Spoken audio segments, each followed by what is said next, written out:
Hello everyone, कैसे हैं आप लोग। उम्मीद करते हैं अच्छे होंगे और आप लोग की पढ़ाई अच्छी चल रही होगी। आरआरबी एनटीपीसी सीबीटी 2 का जो है एग्ज़ाम 10 जुलाई को है, आप सभी को पता है। और आप लोग का हो सकता है सभी लोग का सिटी इंटीमेशन आ गया होगा कि सिटी कहाँ पे है। और बहुत ही ज़्यादा दिमाग में सवाल चल रहे होंगे कि पता नहीं क्या होगा, सिलेक्शन होगा कि नहीं होगा। डर लग रहा होगा, कितने मार्क्स आ रहे हैं अभी मॉक में। ये सारी चीज़ें आपके दिमाग में चल रही होंगी। और रिवीजन, अभी लास्ट के दिनों में रिवीजन कैसे करें, मॉक अभी दें कि ना दें, ये सारी चीज़ें आपके दिमाग में चल रही होंगी। और ये सब कुछ चलना बहुत ही जायज़ है और सबके दिमाग में चलता है, जो सीरियसली तैयारी करते हैं वो। जो नहीं करते हैं उनके दिमाग में कुछ नहीं चलता, उनको एग्ज़ाम देने जाना है, कहीं घूमना है, बस यही सब चलता है। ठीक है, तो ये लास्ट 5 दिन बचे हैं, थोड़ी बहुत बातें करेंगे, आपको मोटिवेट करने की कोशिश करेंगे। बाकी रिवीजन तो आप कर ही रहे होंगे, लेकिन एक दो चीज़ बताएंगे जो आप अगर करेंगे तो आपको हेल्पफुल रहेगा। मॉक में आपको क्या करना है, क्या नहीं करना है, अभी मॉक में कितने मार्क्स आ रहे हैं, वो सारी चीज़ें मैं आपको बताऊंगा। ठीक है, पूरी वीडियो अंत तक देखिएगा। नए हो तो सब्सक्राइब कर लो। चलो स्टार्ट करते हैं। सबसे देखो, रिवीजन सब्जेक्ट वाइज में हम लोग को मैथ्स में 35 मार्क्स के लिए रिवीजन करना है, रीजनिंग में 35 मार्क्स के लिए, और जीएस में भी 50 मार्क्स, जो कि बहुत बड़ा पोर्शन है और बहुत बड़ा कंफ्यूजिंग पोर्शन भी है। ठीक है, लेकिन ये दो पोर्शन आपको बिल्कुल भी छोड़ना नहीं है। चलिए बताते हैं आपको कि कैसे रिवीजन, क्या करना है क्या नहीं करना है। ठीक है, तो स्टार्ट करते हैं मैथ्स में। देखो, मैथ्स में पहला सबसे जो टॉपिक जो लोग अभी मुझसे पूछ रहे हैं मेरे भाई लोग, कि एडवांस मैथ का करें। देखो, एडवांस मैथ में दो सिनारियो है। फर्स्ट सिनारियो कि अगर आप एसएससी की तैयारी कर रहे हो, सेकंड आप एसएससी की तैयारी नहीं कर रहे हो, सिर्फ रेलवे की कर रहे हो। अगर आप एसएससी की तैयारी कर रहे हो तो मैथ्स में एडवांस मैथ आपके लिए सिर्फ थोड़ा बहुत रिवीजन कर लेना, बाकी कोई डरने की ज़रूरत नहीं है। आप सारे क्वेश्चन आराम से कर लोगे अगर आप सीरियसली कर रहे हो तो। नाम मात्र का ढिढोरा पीट रहे हो तो कुछ नहीं कर पाओगे।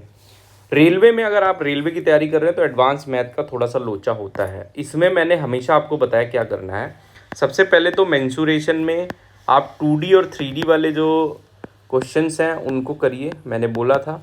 और उससे भी पहले जो रेलवे 2024 के सीबीटी 2 पीवाईक्यू में क्वेश्चंस आए थे, उसको आपने देख लिया होगा। नहीं देखा तो एक बार ढंग से देखो और उस तरीके के क्वेश्चन दोबारा करके जाओ।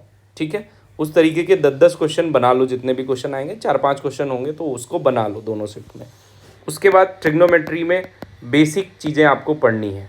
ठीक है, जैसे आइडेंटिटीज पढ़नी है। ठीक है, एंगल आपको याद होना चाहिए, 0 to 90 डिग्री सारे, साइन कॉस टेन कॉट सबका। उसके बाद बात आती है अपनी कोऑर्डिनेट ज्योमेट्री में भी इस समय कुछ आ रहा है। ठीक है, तो कोऑर्डिनेट में जैसे सर्कल का बेसिक रूल, अर्धवृत्त में बना सब कोण समकोण होता है। बेसिक बेसिक क्वेश्चंस अगर आप सीबीटी 2 के क्वेश्चन देखेंगे तो आपको समझ में आ जाएंगे। ठीक है, ये चीज़ आपको करना है। अगर आप एसएससी कर रहे हो तो डोंट वरी, कोई टेंशन नहीं होने वाली। दूसरा, मैथ्स में रिवीजन आपको फॉर्मूले, जो भी आपने फॉर्मूले या शॉर्टकट बनाए हैं अभी तक, ठीक है, वही याद करने हैं। ज़बरदस्ती वाले शॉर्टकट नहीं कि जो आप एग्ज़ाम में भूल जाओ। हम लोग ज़्यादा शॉर्टकट पे नहीं, 50% भी अगर आप शॉर्टकट करते हो, और वो प्रैक्टिस से आता है धीरे धीरे। शॉर्टकट आपका जो मेथड होता है वही शॉर्टकट बनता चला जाता है। आप धीरे धीरे मेथड का लैप्स करते जाते हो तो वो शॉर्टकट बनता चला जाता है। और जैसे कि हम लोग एक कॉपी बनाते थे कि जो भी अपने को नया कॉन्सेप्ट या टफ क्वेश्चंस मिलते थे तो उनकी नई कॉपी, जैसे मॉक में मिला, वो सारे क्वेश्चंस हम नोट करते जाते थे और एग्ज़ाम के टाइम हम उनको रिवाइज करते थे। तो अभी ये जो लास्ट 5 दिन है, इसमें पूरी तरह से रिवीजन करो। जो भी आपने मॉक वगैरह दिए हैं उन सबको रिवाइज कर लो। नहीं मॉक दे पा रहे हो, कोई दिक्कत नहीं है, रिवाइज करो, बस रिवीजन करो। और अपने आप से डेली उसको मेमोराइज़ करो। जो रिवीजन करो उसको मेमोराइज़ करो कि क्या चीज़ें तुम पहले भूल रहे थे, अभी क्या वो चीज़ तुम्हें हाईलाइट तो करके रखा ही होगा आपने, क्या वो चीज़ें आपके दिमाग में आ रही हैं। बस इतनी चीज़ें आपको मैथ्स में करनी है, रिवीजन करना है। और टारगेट 35 में 35 ही रहेगा, एक भी नंबर इसमें कम नहीं करना है अपने को। ठीक है, रीजनिंग में देखो 35 मार्क्स आता है, हल्के में बिल्कुल नहीं लेना है, क्योंकि 35 में अगर आपके 33 भी हुए तो एक समझ लो 1 से 2 नंबर आप पीछे हो गए सिलेक्शन लेने वाले से। तो इसमें बिल्कुल नहीं करना है।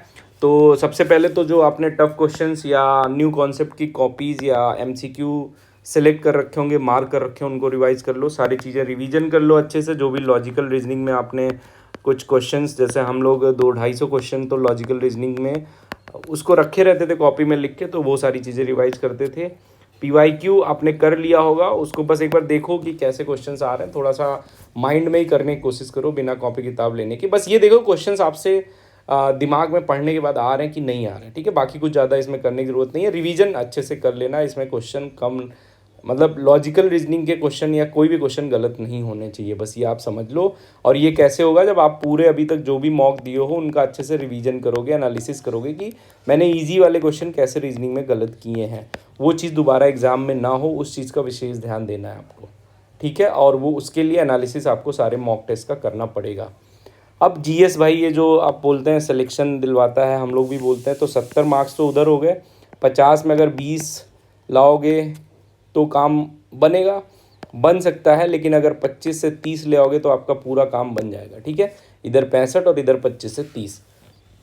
तो सबसे पहले तो क्या करना है, जो भी आपने हाईलाइट किया होगा अपने नोट्स वगैरह का, लूसेंट में या कहीं किसी बुक में, वो सारी चीज़ें आप रिवाइज करो। और पूरा ही रिवाइज करना है, इंपॉर्टेंट डेट जो भी हिस्ट्री की हैं या करंट अफेयर की हैं, ईयर्स हैं जो भी हिस्ट्री में, वो सारी चीज़ें, रिवर्स हो गया, उनकी कंट्रीब्यूटरीज रिवर हो गई, ट्रिब्यूटरीज रिवर हो गई, सारी चीज़ें कहाँ से निकलती कहाँ से नहीं निकलती, ये सारी चीज़ें रिवाइज करके थोड़ा सा मेमोराइज करने की कोशिश करो PYQ को देखते हुए, ठीक है। और जो भी मॉक टेस्ट दिए हैं उसमें देखो कि जो क्वेश्चंस आपके गलत हुए, क्या इजी वाले क्वेश्चन तो गलत नहीं, जो पढ़ा है मैंने वो क्वेश्चन तो गलत नहीं हो गए।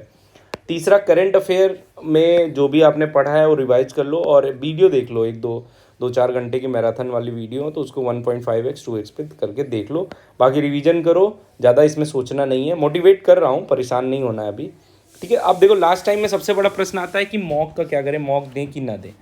तो मॉक में भी हमने हमेशा बताया कि मॉक देना कोई प्रियोरिटी नहीं कि आपको ज़बरदस्ती मॉक देना ही है। अगर आप देना ही चाह रहे हो तो जिस टाइम पे आपका एग्ज़ाम है, जैसे 10-15 से आपका एग्ज़ाम है, तो 1-2 मॉक उस टाइम पे बैठ के दे लो, 2 दिन बस। आखिरी लास्ट 3 दिन आपको, क्योंकि देखो क्या होता है कि अगर आपके मार्क्स कम आए मॉक में तो आप डिमोटिवेट हो गए, फिर आप खुद से ही सवाल पूछोगे क्या मैंने पढ़ा है क्या नहीं पढ़ा है। तो मॉक देने से अच्छा है कि जो अभी तक आपने मॉक दिया है उनका रिवीजन अच्छे से कर लो, और उनका रिवीजन कर लो, जो भी मॉक आपने दिया है अच्छे से उनका एनालिसिस कर लो। कम से कम जो आपने पढ़ा है उसमें से गलत नहीं होना चाहिए। मॉक दो या ना दो ये आपके ऊपर प्रेफरेबल है। आपने सब रिवाइज़ कर लिया है, सारे पुराने मॉक का एनालिसिस अच्छे से कर लिया है, मैथ्स के फॉर्मूले रिवाइज़ कर लिए, सब कुछ रिवाइज़ कर लिया, then you can go on mock, ठीक है। और वो भी पढ़ने में मन नहीं लग रहा है तो चलो मॉक दे लेते हैं, उसमें टेंशन नहीं लेना है आपको मॉक में, ठीक है। Mock is totally up to you. Second, motivation के लिए भाई बस इतना कहूँगा, आप यही बस सोच रहे होगे कि जल्दी सिलेक्शन हो, और जब हम 3-4 साल से तैयारी करते हैं तो हम सब यही सोचते हैं कि जल्दी सिलेक्शन हो जाए। तो देखो एक चीज़ आपको बताते हैं कि सिलेक्शन आपके हाथों में नहीं है, आपके हाथों में है मेहनत, हार्ड वर्क। और वो हार्ड वर्क अगर आप कर रहे हो तो सिलेक्शन खुद ब खुद आपके पास चल के आएगा, ठीक है। तो एक चीज़ समझ लो कि सिलेक्शन तभी होगा जब आपकी डेस्टिनी में लिखा होगा। हाँ, आपको हार्ड वर्क करना है, हो सकता है आपकी डेस्टिनी इसी बार हो, तो बाकी ज़्यादा कुछ नहीं सोचना है। हम जितना सोचेंगे, कुछ भी करेंगे, कुछ नहीं होने वाला। मैंने खुद 4-5 साल तैयारी करी, बहुत मेहनत करता था, बहुत कुछ होता था, लेकिन सिलेक्शन तब हुआ जब जाके लग रहा था कि अब कुछ नहीं होने वाला है। तो सब कुछ होगा, मेहनत करते रहोगे, धीरे धीरे आपको आगे बढ़ना है। और देखो सीधी सादी बात है, जितने लोग Tier 2 देने जा रहे हैं, CBT 2 देने हैं, सबका सिलेक्शन तो नहीं होने वाला। एक चीज़ दिमाग में बसा के रखो, आपको सोचना है कि मैंने जो पढ़ा है, मैंने जो भी पढ़ा है, मैं उसको स्ट्रांगली होल्ड करता हूँ, मजबूती से मैं होल्ड करता हूँ, और उसके क्वेश्चन मैं गलत करके नहीं आऊँगा।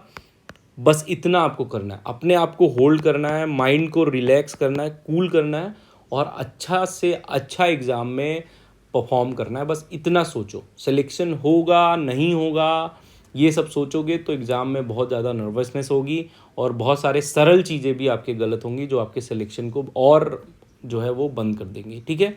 तो ये सारी चीज़ें सोचो, अपने ये सोचो कि मैंने मेहनत करी है और आई विल डू दिस, ठीक है। तो बाकी कोई भी दिक्कत है तो आप इंस्टाग्राम टेलीग्राम पे पूछ सकते हैं। पढ़ते रहिए, ऑल द बेस्ट। कोई भी दिक्कत होती है तो मैं बात करूँगा। चलिए, ऑल द बेस्ट।